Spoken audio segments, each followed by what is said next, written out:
financing options available.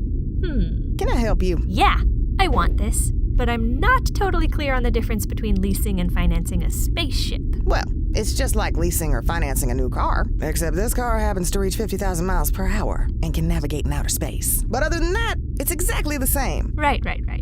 The problem is, I don't know the difference between leasing and financing a new car either. Well, it's not rocket science. Here, let me show you.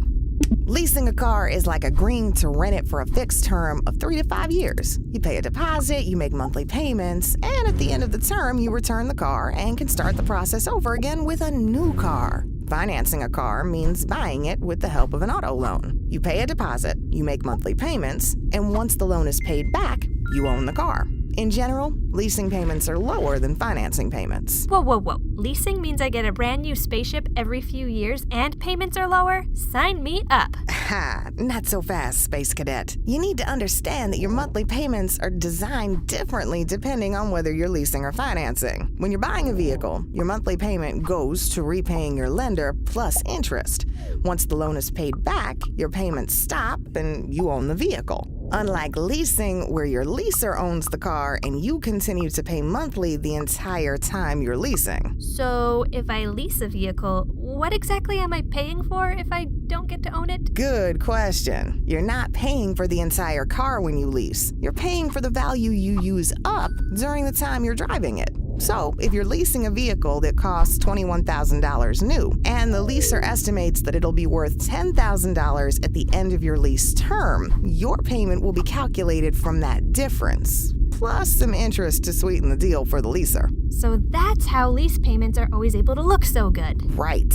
In the short term, based on monthly payments alone, it's cheaper to lease than to finance. But once you've paid back your auto loan, that changes because you no longer have to make monthly payments. Plus, you get the benefit of any residual value if you decide to sell or trade in your car after some time.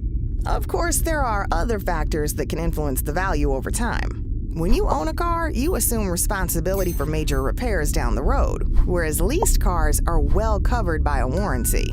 But leasing can come with all sorts of surcharges like mileage overages, excessive wear fees, and leased cars often have higher insurance rates too. It all comes down to what's important to you. Some people prefer to drive a new model every few years, even if that means limiting their mileage. Others prefer the freedom of ownership and being able to drive as much as they want and customize their vehicle however they want. What sounds good to you? Okay, I'm sold. For me, financing is definitely the way to go. How much does this baby go for? $21 billion. On second thought, I can't even do the whole space travel thing because I'm allergic to stars.